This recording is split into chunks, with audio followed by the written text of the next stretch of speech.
Members of the Teachers and Education Workers Union at the Kwame Nkrumah University of Science and Technology have resolved to hold a series of meetings to apply pressure on government to expedite processes in the reconstituting of the governing council of the university. This was after 8 members staged a demonstration on the campus over what they say has been government's failure to officially furnish them with its representatives for the newly reconstituted council, thereby delaying the process. TEU is also insisting it will not present any fresh representatives and that the new council will have to work with its rep on the dissolved council. Charles Arthur is chairman for TEU KNUST. Power to take a decision is vested in the entire members, and you have seen it yourself that we met here this morning and the entire members are saying that until and unless that they have gotten to know and see clearly that the council is in place working, the members of TEU have decided, unanimous decision, that they will continue be meeting here to find solution to the impasse. How can a university be reopened and there will be no council to give direction? In the governance of the university, the authority is vested in the council. It is the council that has the power to come out with the policies. So every entity or officer within the university takes its source or its direction from the policies of the council or from the council direction. So without council, there will be no governance in the university. So the position taken by TEU, I think it is in the right direction. But who is to blame? Who is to blame in all this? Who should we blame as of now is the government that has failed to submit its representatives on council.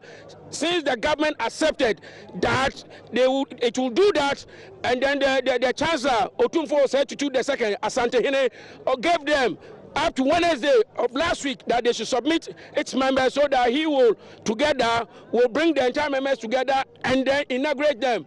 Friday 2nd, unfortunately the government did not bring its members, and as a result of that the chancellor couldn't do his work. Hence this decision taken by TEU. We have also heard this as a hearsay, but officially we have not heard that that is the government position or government has submitted. And as we speak now, TEU has not received any letter that council is going to be inaugurated, as has been the case. TEU will not indicate to the government that government should bring A or B or C. If so, then it is a reciprocal process. Equally, that the government cannot tell us who should be there. The issue is that government bring your members, TEU will bring your members, UTAG, convocation, professorial and non-professorial, CHAS, alumni, you understand? So that entity in its own wisdom decide who should come, and not government interference. We want to make it clear that this is not the first time, you understand, that such a situation is happening, i.e. council is being reconvened and members are submitting their old members. Government's position on the reconstitution of the governing council of KNUST, meanwhile, is that individuals who sat on the old council ought not to be on the new one. Information Minister Kojo Nkrumah at a news conference on Monday explained this is because members of the dissolved council are party to the impasse and so should not be judges in their own courts. Though he admits government failed in meeting the November 2 deadline to submit its nominees to the council, it is committed to ensuring the school is reopened as soon as possible. Mr. Nkrumah believes a fresh council altogether will do a thorough job in attempts to resolve the issues, and those found to have played a role in last month's disturbances will be brought to book. And the big point that we want to make is that government remains committed to having the KNUST reopened, hopefully by Thursday, the 8th of November 2018. Now, as you recall, the outbreak of violence and destruction of property following a student demonstration on October 22nd is what compelled government to move in and intervene with a series of emergency and interim measures on the KNUST campus. Though the interim council that was put in place has been given up to 3 months, government's subsequent assessment is that it can hand over the university and all the emergency measures taken to a new council earlier than expected, if one is agreed upon and inaugurated as soon as possible. Government has indicated its proposed new members to the KNUST Council. We've submitted our names to the Office of the Chancellor. It is our understanding that 2 other groups, CHAS and NCT, have also done so. That's our understanding. I also confirm to you that government's position on the membership of the new council is that individuals who sat on the old council ought not to be on the new council. The reason is this. The old council is a party to the impasse that took place on the KNUST campus. Just as the actions of students, student leaders, school management, and the council will be subjects of the full investigation when the university is reopened, it is important to ensure that a council that is put in place has the freedom of hand, etc., to superintend that exercise. So the specific persons who constituted that old council cannot therefore preside, in our opinion, over the matters in which their own decisions and conduct will be a subject. Residents along the Adenta-Medina Highway have rejected an offer by government to complete partially mounted footbridges there by the end of next year, saying that would be too costly a wait. The lack of the footbridges, according to the residents, is to blame for the deaths of as many as 191 pedestrians in vehicle knockdowns. A 22-year-old apprentice was knocked down last Friday, prompting residents to hit the streets to block a part of the highway in protest. Incidentally, 2 more incidents were recorded on the stretch on Monday after the director of bridges at the Ghana Highway Authority, Yakub Kore, told Joy FM Super Morning Show it will take at least a year to get the footbridges completed. Daniel Dati visited the community Monday afternoon to speak to residents in our report. Nearly 200 people have died trying to cross the Medina-Adenta Highway. The last 2 pedestrians who were knocked down on this stretch of road were knocked down some 2 hours, 35 minutes ago. Here, one of the junctions is available for pedestrians to use. This is one of 6 footbridges which could significantly reduce this number by providing an alternative way for residents of the area to cross the streets safely away from the speeding traffic below. But as you can see, these bridges are far from complete. Residents say they've had enough. Here's Assembly Member for West Adenta, Rashid Osebonsu. I'll be honest with you, it's terrible. We are afraid, we are scared. Why? You just want to use this road to have access to somebody and you are shivering. Why? Because the cars are moving too fast, there are no traffic lights, there are no road markings, and even at night, there are no street lights, you understand? So the rate at which people get hit on this road, it scares everybody. Now our major challenge now is that even when you are hit and you don't die, other cars will make sure you are kind of stepped upon or smashed. We the youth in particular are worried because we've lost more of our members. I don't know if you are aware, just about an hour and a half ago, a kid coming from this school, 13, was knocked down. The director of bridges at the Ministry for Roads and Highways told us on the Super Morning Show on Joy FM this morning that these 6 footbridges will be completed by end 2019. We are using the fastest route possible in the procurement process. So we are going for the sole sourcing method. And this would have to go to the PPA for approval, and that is not in our control. We expect that by the end of this month, all that would be behind us, and we'll have a contractor to move to site. We expect all the 6 bridges to be completed by end of next year. But at various stages of this period, we would have some completed. So we are not going to wait till the end of next year to have all 6. Within 6 months, we could have the first one, but we expect that by the end of the year, we should have all 6 bridges. Residents like Michael Ni Amate are incensed. Michael has lost 3 of his close friends because of the absence of these bridges. So should we keep on dying till 2019? That's what I want to know. Should we keep on dying?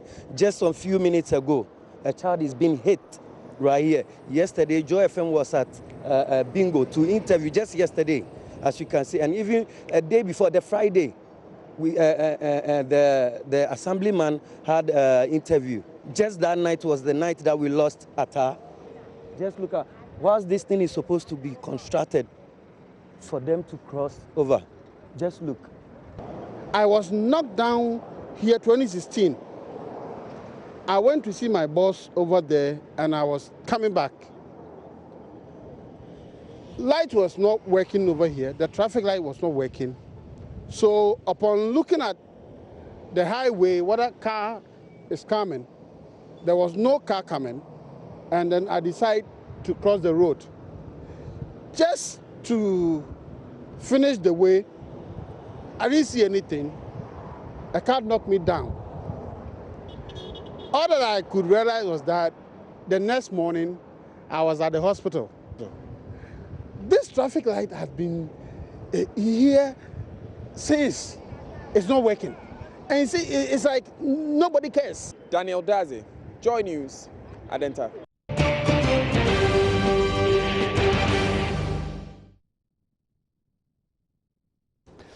The receiver of the defunct Capital Bank has gone to court to recover over 100 million cedis being debt owed it by CDH Financial Holdings and CDH Savings and Loans. The bank, which was among the two banks that were first taken over by state-owned GCB Bank over severe liquidity challenges, wants the High Court to order the defendants to pay the full amount plus the accrued interest.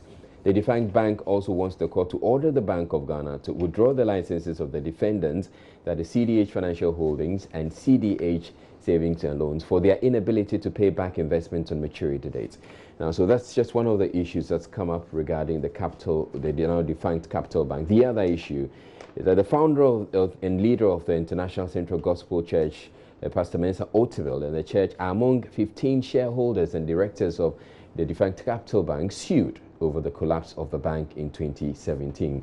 Joseph Opoku Gakpo has joined me with some more detail on these actions taken by the receiver of the now defunct Capital Bank. Thank you very much, Joseph. Now, so let's take us through it. First of all, earlier on in the day, we heard the news about the fact that Pastor Mensa Otabil and 13 others had been sued over the defunct Capital Bank, and one of the things they indicated in the suit was what they described as serious financial loss in the collapse of Capital Bank. Take us through the rate. And so those who have been sued include William Ato Essien, who is a former director of the bank and founder of the bank.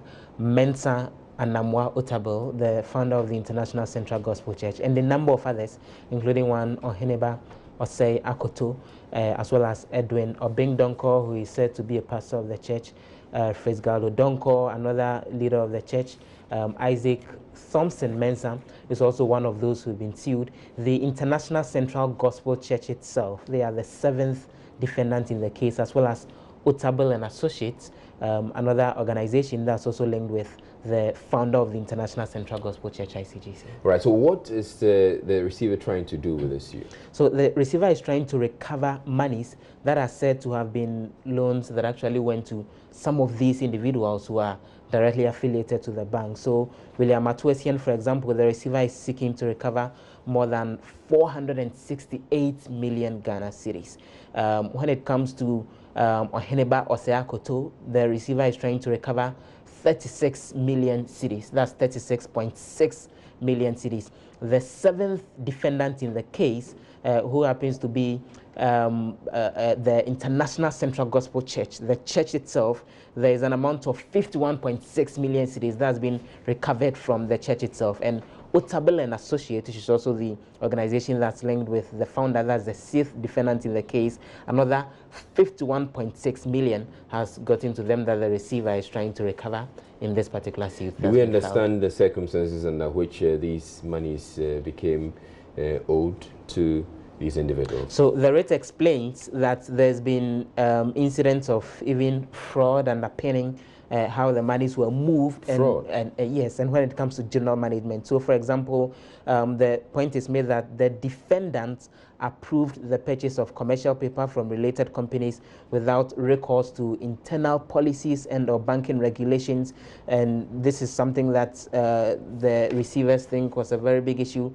The plaintiffs say that the alleged investments which were submitted in fulfillment of various requirements in order to get the banking license issued to them, the indication from the additional evidence that's coming up is that it wasn't actually up to the amount. There is, for example, a point that the the plaintiff, in this case, the receivers are making the point that as a result of direct mismanagement and breaches of the banking law, the bank, Capital Bank, was in dire straits, and it was granted banking liquidity support to the sum of more than 620 million in 3 tranches, which were also disbursed to these individuals, which is how come the receivers are taking them on and seeking to recover these sums. All right. So that's with the suit brought against Pastor Mensah Otabil and 13 others or 14 others. Now let's go to the issue with the now defunct Capital Bank suing CDH Holdings and CDH Savings and Loans to try to recover some 100 million. Exactly. And so in this suit, it's actually the defunct Capital Bank which is suing, but the officials at PricewaterhouseCoopers are the ones who are suing on behalf of the defunct Capital Bank. And so the specific 2 individuals, that Vish Ashiagbo and Eric Nipa, who are the main people handling the case, are the ones who are suing. They detail how come they say CDH owes them up to the 100 million, and make the point that there were a number of transactions, reconciliation had to be done, and when they did the reconciliation, they found that as of December 2017, the defendants owed an amount of 83 million Ghana cedis. That's 2 specific companies, CDH Financial Holding and CDH Savings and Loans. They owed the defunct Capital Bank 83 million Ghana cedis plus another sum, which is something in the region of 5.289 million US dollars. Right. And so their suit is seeking to recover these 2 sums. They're seeking to recover interest on both up until December 31st, 2017. They're also seeking interest on the amounts when it comes to the prevailing Bank of Ghana rates. They're seeking damages, and interestingly, the receivers are seeking an order directed at the governor of the Bank of Ghana to withdraw the license of the defendants, in this case CDH Savings and Loans and CDH Investments, over their inability to pay back the investment after the maturity, the maturity date expired. All right. Thank you very much, Joseph Opoku Gapo, bringing us those details there. But the interesting thing is that CDH has responded, and we have their response when Emmanuel Abaji joins us for the business news, which comes up in just a few minutes. To stay tuned, we would have that, and they have a strong response to that. Thank you very much. We're taking a break here on Joy News Prime. His Royal Highness the Prince of Wales says the world has a shared responsibility to ensure the horrors of slavery are never forgotten. Speaking at a public lecture at the Accra International Conference Centre Monday morning, the Prince described slavery as an indelible stain on the history of the world and called on all to abhor modern slavery and human trafficking. Maxwell Agogba has been covering the royal visit and has come through with this report. Former Presidents Jerry John Rawlings, John Ejekum Kufuor and John Mahama were all in this hall for the public lecture addressed by His Royal Highness, the Prince of Wales. He spoke about how his foundation, the Prince's Trust, has provided over 1 million jobs to young people living in the Commonwealth. He says very soon the foundation will start work in Africa. We therefore need to empower young people through personal development programs, skills training, and assistance with business enterprise development. In the United Kingdom, I set up my Prince's Trust some 42 years ago. I'm therefore delighted to be able to announce that Prince's Trust International is now looking to bring their programs to Africa for the first time, starting here in Ghana.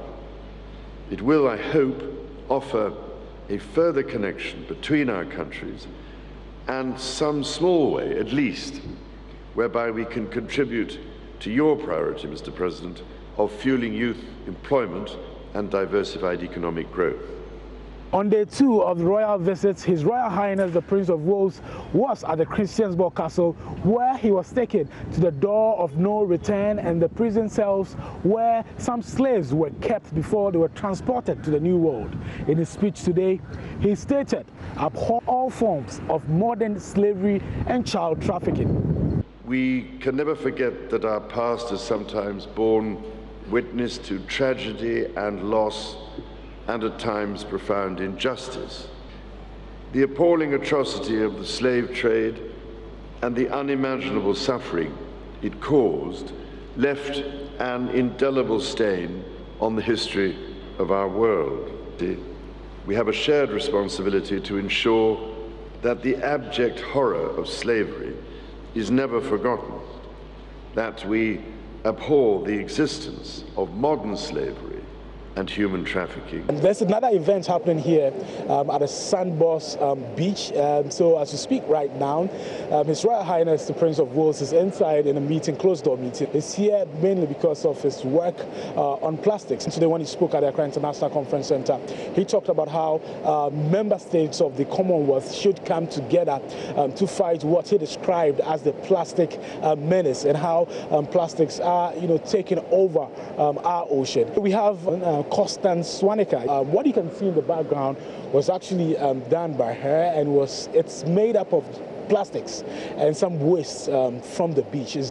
Well, so basically we were working on projects with our students from the universities and the polytechnics, because we run a summer program at the Design and Technology Institute, and this year the big focus was on using found objects, and the environment was of a major concern to us. So basically what we tasked the students to do was to go to the Jamestown beach, and the volume of waste that we saw was disheartening. I mean, well, in another development, the wife of Prince Charles, Camilla Parker Bowles, has launched the Queen's Commonwealth Essay Competition for 2019 in Accra, as she and her husband prepare to wrap up their 4-day visit to Ghana. The Duchess of Cornwall on Monday also attended to some of the organizations she's patron of, including the Royal Commonwealth Society, which organizes the competition. This year's competition saw nearly 1,000 entries from West Africa, with some Ghanaians winning prizes. Araba Kumsing was with the Duchess and has come through this report. This year's Commonwealth Essay Competition attracted about 12,000 entries from across the world, with about 1,000 of them coming from West Africa. Contestants were required to write short poems or stories on the topic how to create a common future. And some of the entries from the Ghanaian participants were quite interesting, like this one by Samuel Nchubuesiako of the Ghana International School. For stage 2, 15 gallons of fairness that equates each and every brother. 3 super cubes of understanding of each other. 3 pinches of refined loyalty flour with its appropriate dressing. 1 liter of the sweetest unity essence. An ounce of truthfulness. Then, bake stage 1 and 2 in the oven des equalités. Other winning schools included VRA International School and Roman Ridge International School. The Duchess of Cornwall congratulated the award winners as she launched the Queen's Commonwealth Essay Competition for 2019. I can now reveal that this year's subject is a connected Commonwealth, a fascinating topic and one which I hope will get all your brains whirring. Last year, about 12,000 young writers sent in their stories, poems and essays, nearly 1,000 of which were from West Africa. Earlier, Camilla Parker Bowles attended a Women of the World panel discussion on gender equality, accompanied by First Lady Rebecca Akufo-Addo. The organization, which is a global network of events championing women's issues, is one of several the Duchess is a patron of. The highlight of the event was the submission by Rebecca Obengtre, an 11-year-old student with curious minds, who the Duchess described as amazing and inspirational. I have role models that inspire me to continue what I'm doing and achieve my goals. And what role models would you give as an example? Well, that's quite a difficult question, but for this occasion I'll choose one. She's Amate Edu. I don't know her personally, but through her books I can connect to her. Prince Charles and Camilla Parker Bowles leave for Nigeria Tuesday to continue the last lap of their West African tour. Araba Kumsin, Joy News.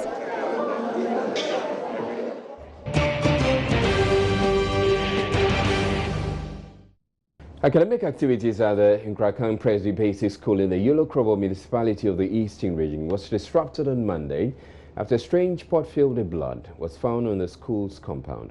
Parents who had wards in the school rushed there to withdraw them once word got round about the mysterious object said to be a charm. Meanwhile, police in the area arrested the spiritualist said to have knowledge about the object and compelled him to dig it out.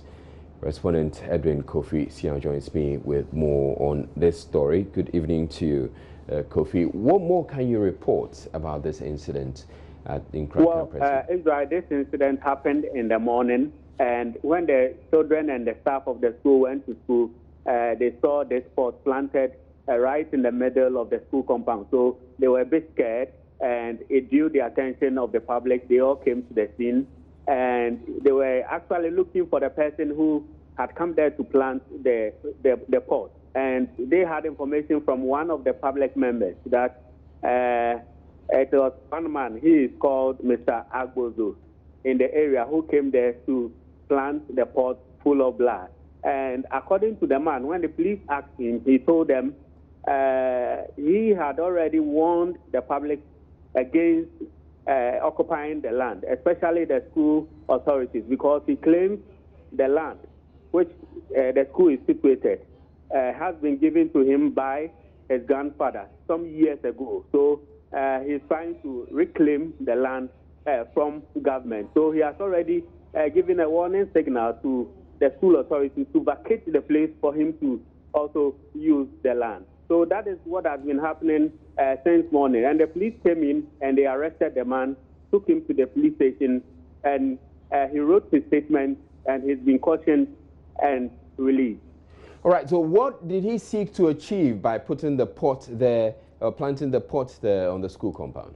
When the police interrogated him, he said it was to, scare people from going to the land, and that if they went there and anything happened to them, that is their own palaver. That is what he told the police. All right, so apparently you've also been speaking with the PTA chairman of the school. Because this school has been here for over 70 years, and the land has been given to the school by the people, the old people who are dead and gone. So I don't think we have any issue, but it's just somebody who is threatening the school here. But we don't have any problem. It's not any big deal. We know the person because he has given an announcement on the local FM. So right now we are going to the police to lodge the complaint. So there is no fear. The children are still in school. So we don't have any serious problem here. I don't think the man have any right to claim this place because they have all the necessary documents on the land. So he has no right to claim the place. And there's no fear. You see, when things happen like this, for the first time, you see people to be, I think the situation is under control. There's no fear. Yes, we are going to the police station right now to lodge the complaint. All right, so we also know that a number of wards where parents were there at the school to withdraw their wards. Do we know if they've been rest assured or they've been assured that these issues have been dealt with?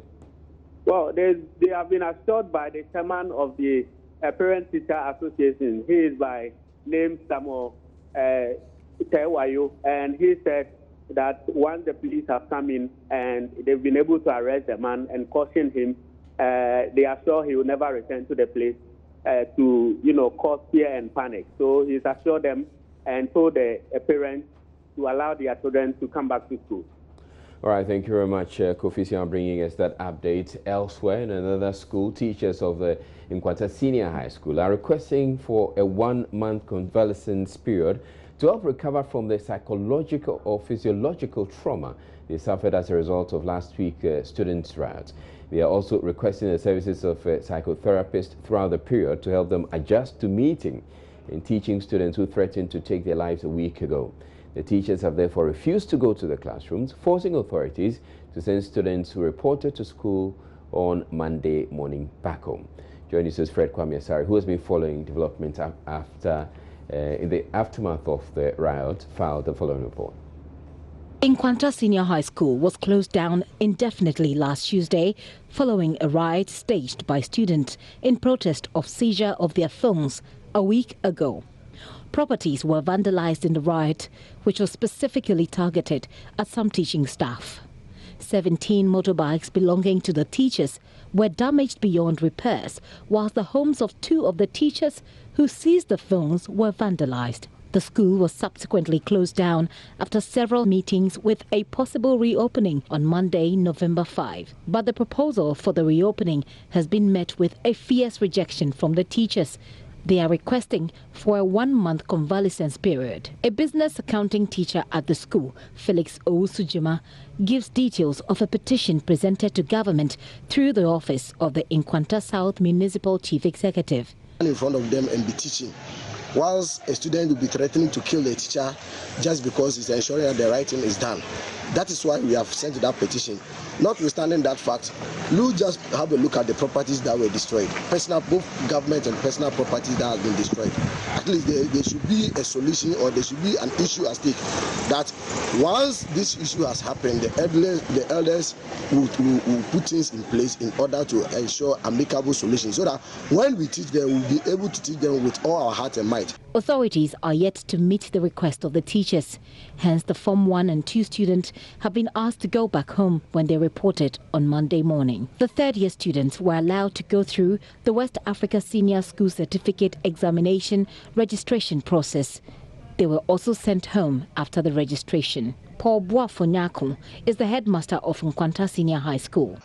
Going as far as raping teachers' wives, raping female teachers on campus.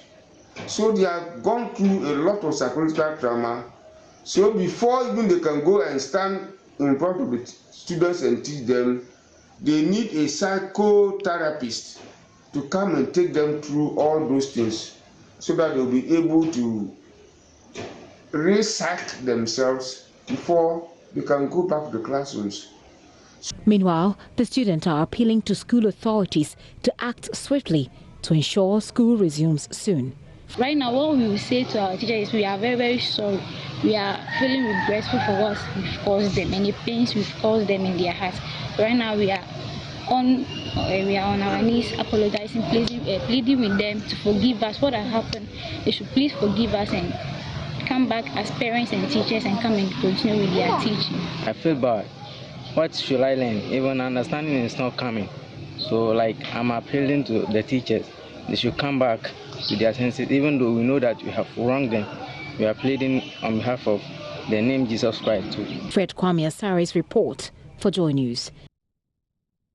Police in the Western region have launched an investigation and manhunt for a man who is believed to have stabbed his girlfriend multiple times to death on Saturday at a hotel at Takoradi in the Western region. The victim, whose name has been given as Vera, a Nigerian, is said to have been stabbed in the stomach and abdomen at the Ridgeway International Hotel, where she has been lodging for the past 5 months. DSP Olivia Rabna Adiku is the Western Region Police Public Relations Officer. What happened was that on Saturday around 6 a.m., the police had information that a young lady had been stabbed at a hotel by name Ridgeway Hotel. It's around Chapel Hill area. The initial information police had from the bar attendant was that earlier in the night, he heard the young lady and a gentleman having a quarrel. So she went to the room to find out what was happening. But when she got there, the lady came out. The lady has been identified as Edefe Vera Ovoki. The lady just said, oh, she and the boyfriend are having a misunderstanding. They will sort themselves out, so there was no problem. She should go back to her duty post. She went back. And in the morning, after some time, she was not hearing any noise from the room. So she went there, she knocked. The door was locked, and she found blood dripping from under the door. She became alarmed and started shouting for people that she has seen blood coming from the room and the door is locked. So they went to the police station to report. Indeed, the police went back with them. They got there, the room was locked. They had to force the room open, and they found the naked dead body of a young lady age about 28 years. She was stabbed. There were several knife wounds on the neck, the stomach, and the left thigh. Currently, the body has been sent to Effiong Kwanta Government Hospital. Police is continuing with the investigation. The information also have was that the knife was not found in the room, but the cover, it looks like it was a jackknife, so he took it out of the cover. The cover was there, but the murder weapon itself was not on the scene. So we are working on few leads. There have been reports suggesting the deceased was a sex worker. DSP Adiku, however, says that claim is yet to be established. While Ina Thalia Kwanza was at the hotel and reports management has been unavailable to comment on the matter. Hill, a suburb of Sekondi Takrade, and this is Rage International Hotel, where last Saturday we understand that a prostitute whose name has been given as Vera was stabbed in this particular hotel. As you can see, the whole hotel is locked up. We have been here, we are trying to speak to somebody, but when we came here, we understand that the hotel has not been operational since the incident happened. Reporting for Joy News, I am Ina Thalia Kwanza, Takrade, Western Region.